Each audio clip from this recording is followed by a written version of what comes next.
guru penggerak. Ibu dan Bapak guru yang berbahagia, pada kesempatan kali ini perkenalkan saya Laili Nganatullah Daisnaini, calon guru penggerak angkatan 7 Kabupaten Banjarnegara dari SMP Negeri 1 Pandanaro, akan menyajikan demonstrasi kontekstual modul 3.1 tentang pengambilan keputusan berbasis nilai-nilai kebajikan sebagai pemimpin. Pada kesempatan kali ini saya akan melakukan wawancara kepada 2 orang kepala sekolah. Yang pertama adalah Bapak Supriyadi SPD, Kepala Sekolah SMP Negeri 1 Pandanaro. Assalamualaikum Pak Supri. Waalaikumsalam warahmatullahi wabarakatuh. Dan bagaimana kabarnya Pak? Alhamdulillah kabar baik dan tetap semangat. Ya, terima kasih Pak atas waktu yang diberikan. Pada kesempatan kali ini saya ingin berbagi dengan Bapak berdiskusi tentang praktik pengambilan keputusan yang selama ini telah Bapak lakukan sebagai pemimpin terutama di sekolah SMP Negeri 1 Pandanaro. Ada beberapa materi yang ingin saya gali dari praktek baik Bapak selama ini. Dari yang pertama, sebagai kepala sekolah, Bapak pernah mengidentifikasi kasus-kasus yang merupakan dilema etika atau rujukan moral. Kemudian bagaimana? Oke, ini pertanyaan yang sulit ya, karena di sini harus benar-benar seorang pemimpin harus bisa membedakan antara kepentingan individu, kepentingan kelompok. Maka satu contoh, jika ada kasus dilema di sekolah kita di SMP 1 Pandanaro, itu saya mengambil satu langkah yang pertama, identifikasi apakah masalah ini, kasus ini segera diselesaikan atau tidak. Karena ada beberapa kasus yang harus kita selesaikan saat itu juga, bisa kita tunda untuk kasus yang lain karena penanganannya juga berbeda. Jadi harus identifikasi dulu. Sebagai contoh, jika ada kasus kaitannya dengan kinerja teman-teman, terutama yang satu rajin, kemudian yang satu tidak rajin gitu, terus terang aja seperti itu. Karena ini memang dilema seorang pemimpin kan harus, yang ini juga harus bisa tetap mempertahankan kerajinannya, potensi kerjanya, sementara yang ini harus kita angkat juga untuk bisa menyesuaikan seperti itu. Jadi ada sebagai pemimpin sering sekali menghadapi permasalahan dalam dilema yang menimbulkan dilema seperti itu. Baik, terima kasih. Lalu sebagai kepala sekolah, bagaimana Bapak menjalankan pengambilan keputusan di sekolah terhadap dilema-dilema yang terjadi? Bagaimana pengambilan keputusannya? Nah, untuk keputusan akhir, sebelum saya melangkah untuk memutuskan suatu masalah, biasa saya minta pendapat, masukan dari teman-teman atau wakil kepala sekolah maupun guru senior yang ada di sekolah, termasuk teman-teman yang ada di tendik, ya, karena mengantisipasi jangan sampai saya melangkah itu salah gitu. Nah, dengan pertimbangan-pertimbangan tersebut, maka setelah saya ada masukan, saran dari teman-teman, oh ini harus seperti ini Pak, jangan langsung ditangani seperti ini, tapi kita pelan-pelan bertahap, sehingga nah keputusan yang terbaik itu tidak menyinggung semuanya, ya, tidak menyakitkan. Nah, itu yang jelas tidak menyakitkan. Jadi seperti itu untuk pengambilan keputusannya. Nah, tadi kan membutuhkan kerjasama dari berbagai pihak. Tadi ada TND, kemudian ada mungkin rekan guru yang lain dari berbagai pihak. Nah, langkah atau prosedurnya itu seperti apa dari pengambilan itu? Apakah dikumpulkan atau seperti apa langkah prosedur dalam yang dilakukan selama ini? Yang saya lakukan selama ini, yang jelas tadi kita identifikasi dulu. Setelah identifikasi, kemudian ada beberapa masalah yang harus kita pilah. Nah, setelah kita memilah masalah tadi, oh ini saya harus bisa memutuskan sendiri. Ada beberapa masalah, kemudian masalah yang harus saya minta pendapat saran dari teman atau pihak lain, termasuk komite, pernah saya melakukan seperti itu agar supaya langkah ini nggak salah jalan gitu. Keputusan yang saya ambil tidak merugikan orang lain. Kemudian caranya bagaimana? Saya biasanya mengundang, jadi diundang satu persatu. Jadi tidak sifatnya kita rapat kecil gitu, tidak. Karena ada yang harus kita rapatkan secara terbuka, ada yang hanya 4 mata. Ya. Nah, terkait prosedur tadi, hal-hal apa saja yang dianggap Bapak selama ini efektif dalam pengambilan keputusan terhadap kasus-kasus tertentu, kasus-kasus tersebut, misalkan mana yang paling efektif, mungkin apakah di langsung pengambilan keputusan di tempat, atau mungkin tadi dengan meminta pendapat dari berbagai pihak, atau seperti apa yang menurut Bapak efektif untuk pengambilan keputusan? Kaitannya dengan pengambilan keputusan memang ya satu dilema juga. Apalagi. Masalah ini harus diselesaikan saat itu atau tidak. Kita melihat porsi dilemanya ini, kasusnya yang dihadapi. Ya karena porsinya di sini kan, ini bisa langsung kepala sekolah langsung, bisa hari ini, atau membutuhkan waktu, jeda waktu bisa 1 minggu. Kita jangan sampai informasi yang dari teman, dari orang lain ini juga merugikan yang bersangkutan. Jadi saya juga menggali informasi lain selain masukan dari teman-teman. Oke, baik sekali. Jadi porsi masalahnya memang harus tahu dulu seberapa besar porsinya sebenarnya, Pak. Baik sekali. Nah, selama ini dalam pengambilan keputusan tentunya terdapat berbagai macam tantangan. Nah, mungkin bisa diceritakan tantangan seperti apa yang Bapak hadapi ketika pengambilan keputusan terhadap kasus-kasus dilema tadi? Sebenarnya dari tahun pertama sampai mau berjalan tahun keempat, dilema yang paling katakanlah hubungannya dengan kasus kejadian di sekolah kita itu antara keadilan dan perasaan.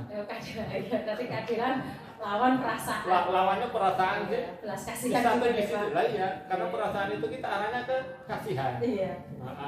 Karena kalau kita ingin adil, ternyata yang namanya adil itu tidak harus sama sih. Iya. Ya sesuai dengan kebutuhan, inginnya seperti itu. Tapi pada satu sisi ini harus diketok untuk satu keputusan, maka perasaan kadang muncul. Ya, pertimbangannya yang paling berat itu. Ya. Satu contoh pada saat yang tahun ini kita teman-teman menerima takjil. Ya, terutama teman-teman yang non ASN ini memang berat bagi saya, karena di satu sisi kalau kita menyamakan semua secara adil, dia sesuai dengan pekerjaannya, kinerjanya, ya itu malah lebih bagus, ringan bagi saya. Tapi di satu sisi kayak gitu kan. Nah, akhirnya kan perasaan muncul di situ, dan itu memang harus diputuskan. Akhirnya saya mengambil jalan keputusan agar supaya semuanya menerima. Tapi yang kaji menyesuaikan karena perasaan ini, nanti setelah dia menerima, nanti saya undang sendiri kaitannya dengan itu, kenapa mereka menerima. Nanti ada interview, yang komunikasi yang baik pada teman-teman yang seperti itu. Makanya ini tahun ini saya mencoba mengumpulkan data mereka. Ya, jadi saya mengumpulkan data pertama, karena ini saya mengambil keputusan itu rasanya di sini gelut. Ingin yang sebenarnya, atau ingin ada perasaannya harus ditonjolkan. Kalau tonjolkan nanti sudah ada yang protes masalahnya. Nah, ini menghindari hal tersebut. Berarti tantangannya memang yang paling besar itu nggak Pak, keadilan lawan perasaan. Terkait pengambilan keputusan tadi juga sebenarnya sudah disinggung, ketika mengambil keputusan ada yang langsung di tempat dan ada yang langsung membutuhkan jeda waktu. Nah, mungkin Bapak punya rencana, maksudnya punya time schedule sendiri ketika ada permasalahan diselesaikan, diputuskan permasalahannya itu dalam beberapa waktu seperti itu, atau mungkin tergantung tadi permasalahannya? Sebenarnya tergantung masalahnya.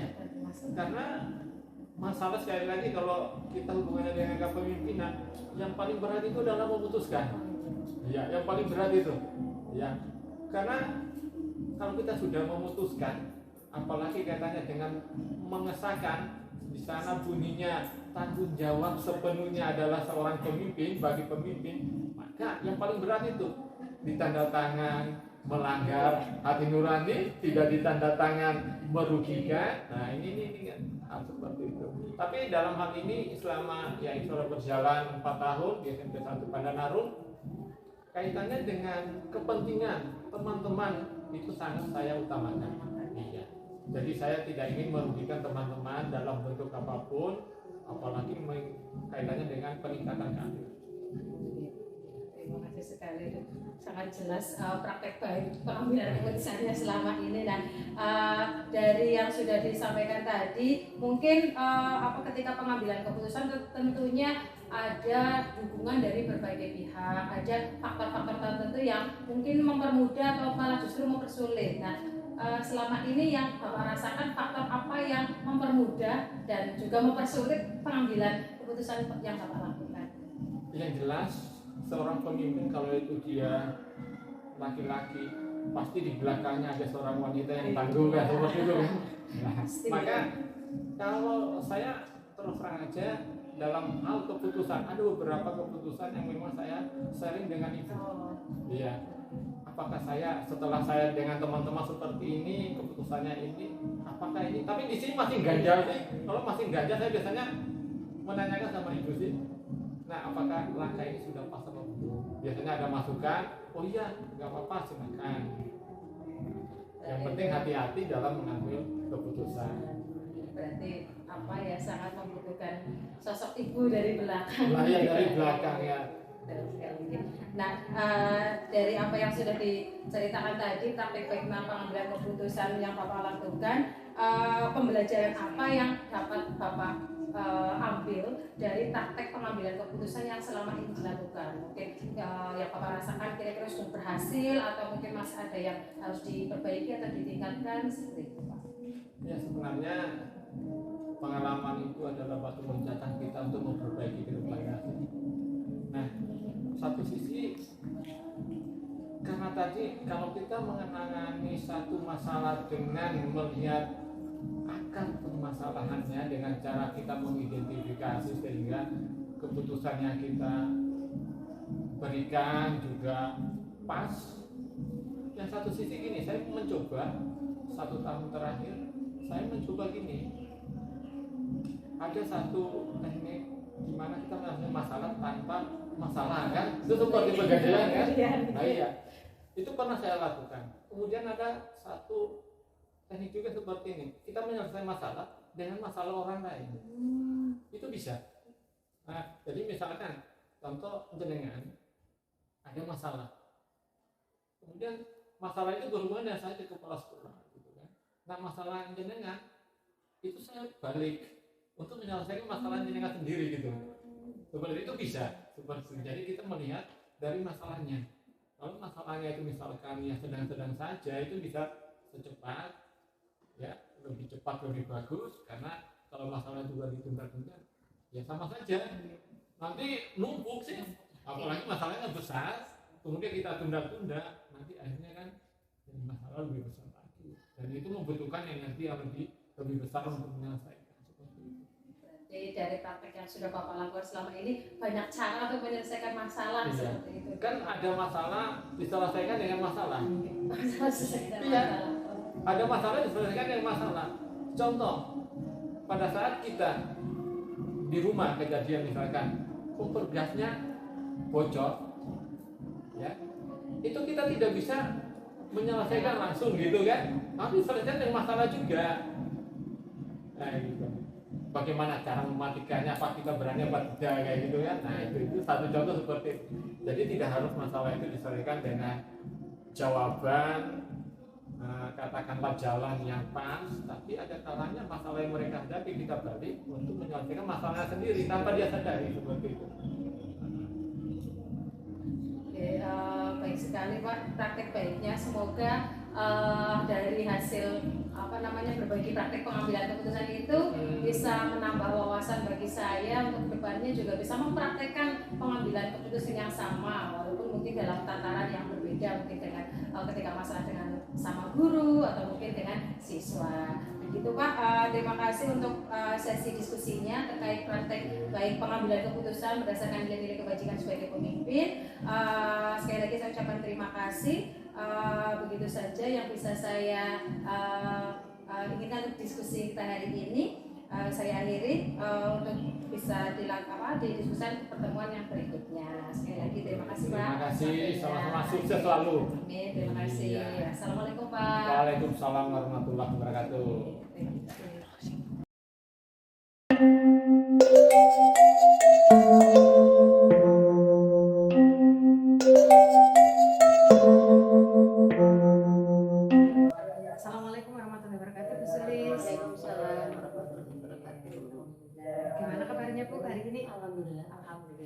sehat nggih. Sebelumnya saya ucapkan terima kasih atas kesempatan yang diberikan untuk melakukan wawancara dengan Ibu Kepala Sekolah, Ibu Sulistiani SPD, Kepala Sekolah SD Negeri 2 Beji, Pandanarum, Kabupaten Banjarnegara. Baik Ibu, pada kesempatan kali ini saya akan melakukan wawancara terkait praktek pengambilan keputusan yang pernah Ibu lakukan atau sering Ibu lakukan dalam kehidupan sehari-hari, dalam kegiatan sehari-hari Ibu sebagai kepala sekolah di SD Negeri 2 Beji ini. Baik Ibu, yang pertama sebagai kepala sekolah, bagaimana Ibu mengidentifikasi kasus-kasus yang merupakan dilema etika atau kasus-kasus yang merupakan rujukan moral seperti itu? Sebenarnya kalau masalah itu atau kasus itu sebenarnya selalu ada ya Bu ya, walaupun kita tidak mengharapkan, tapi itu pasti selalu ada kalau kita mau mengidentifikasinya.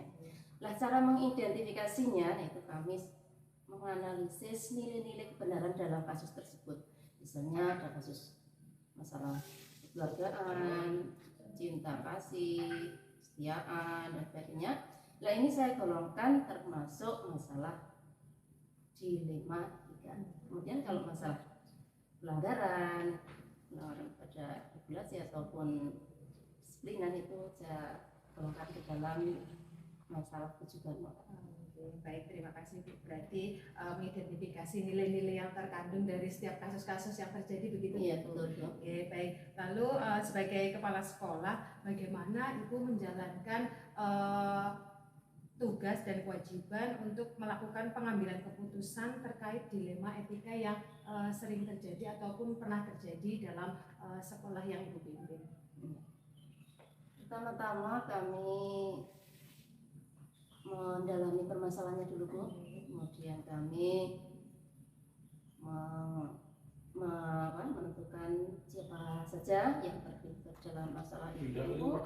Kemudian setelah kami menjumpai titik permasalahan masalah itu, kami berusaha untuk mencari solusi atau pengambilan keputusan itu dengan pertimbangan orang-orang yang berkompetensi atau yang sudah berpengalaman.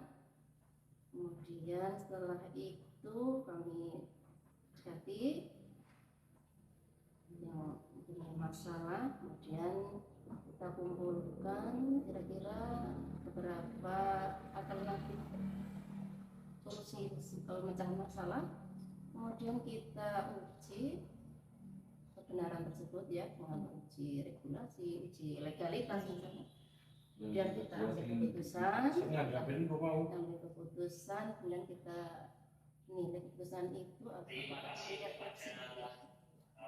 Jadi jelas sekali ketika melakukan pengambilan keputusan banyak pihak yang dilibatkan seperti itu ya Bu. Kemudian ada proses atau tahapan yang perlu dilalui. Jadi tidak serta-merta mengambil keputusan A, B, C, dan tapi banyak pertimbangan yang harus dilalui seperti itu. Baik. Lalu selama melakukan pengambilan keputusan itu hal apa saja yang dianggap kepala sekolah dalam hal ini Ibu terkait kasus-kasus dilema etika itu? Hal-hal efektif seperti apa yang dianggap Ibu membantu dalam pengambilan keputusan? Hal-hal efektif ya Bu. Hal-hal efektif. Waalaikumsalam. Sekolah ya, kita sudah mengidentifikasi. Kemudian kita melakukan kita kan mendapatkan banyak opsi ya, opsi itu harus kita cermati, kemudian mempertimbangkan orang lain atau masyarakat sekitar yang akan terdampak dalam pengambilan keputusan nanti. Kemudian kita sebagai sekolah itu akan mampu untuk mengambil keputusan dalam setiap masalah apapun, berbagai macam masalah maupun masalah yang sebesar apapun. Kemudian kita melakukan pengujian keputusan opsi ya, dari opsi yang bermunculan. Selain itu pengujian keputusan dilakukan dengan tetap keputusan itu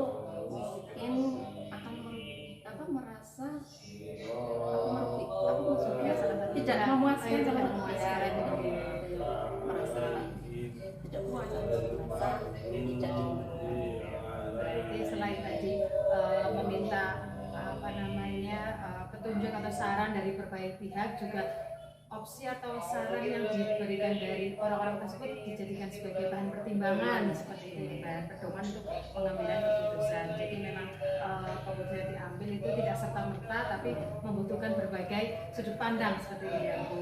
Baik, lalu selama ini ketika Ibu selaku kepala sekolah, pemimpin di sekolahan mengambil keputusan, tentunya pastinya ada banyak tantangan dalam pengambilan keputusan.